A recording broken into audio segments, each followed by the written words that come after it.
ஞாயிற்றுக்கிழமை ஃப்ரெண்ட்ஸ் கூட சேர்ந்துட்டு மீன் பிடிக்கலான்னு சொல்லிட்டு ஒரு 4 பேர் நாங்கள் போயிருந்தோங்க. போயிட்டு மைதா மாவுலாம் ரெடி பண்ணிவிட்டு அப்புறம் மண்புழு வேறு எடுத்துகிட்டு போயிருந்தாங்க. கை தூண்டி போகிறதுக்காக மண்புழு எடுத்துகிட்டு போயிருந்தாங்க.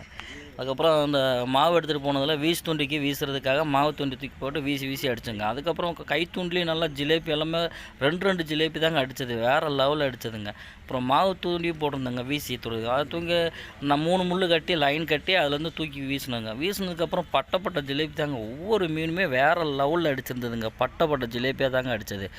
கை தூண்டிலையும் பார்த்தீங்கன்னா கை தூண்டிலையும் 4 பேர் போட்டிருந்தாங்க. தூண்டில் 4 தூண்டிலையும் மாற்றி மாற்றி தொடர்ந்து அடிச்சுட்டே இருந்ததுங்க. மீன் ஃபுல்லாக கேப்பே இல்லைங்க. இந்த துண்டில் போட இந்த துண்டில் இழுக்க, இந்த துண்டில் போடுவோம், இந்த துண்டில் மாற்றி மாற்றி இழுக்க. அதுக்கப்புறம் அந்த மாவு தூண்டி போட்டு 3 முள் கட்டி விட்ருந்தீங்களா, அந்த துண்டில் 2 பேர் சேர்ந்து போட்டிருந்தாங்க. அதுலேயும் சும்மா செம மீனுங்க. எல்லாம் மாட்டினதெல்லாம் பட்ட சைஸில் தாங்க மீன் ஜிலேபி. இன்றைக்கி அடித்தது கிட்டத்தட்ட ஒரு 15 கிலோ சைஸில்ங்க மீன் ஃபுல்லாகவே. எல்லாம் ஜிலேபி எல்லாம் ஒரே சைஸ் தாங்க, மாறவே இல்லைங்க. ஃபுல்லாக 300 கிராம் 400 கிராம் அதே சைஸில் மாட்டிச்சுங்க. மினிமமே 300 கிராம் தான் மீன். அந்த மீன் ஜிலேபி மீன் ஃபுல்லாகவே அடித்தது. இன்றைக்கி அடித்தது 15 கிலோ.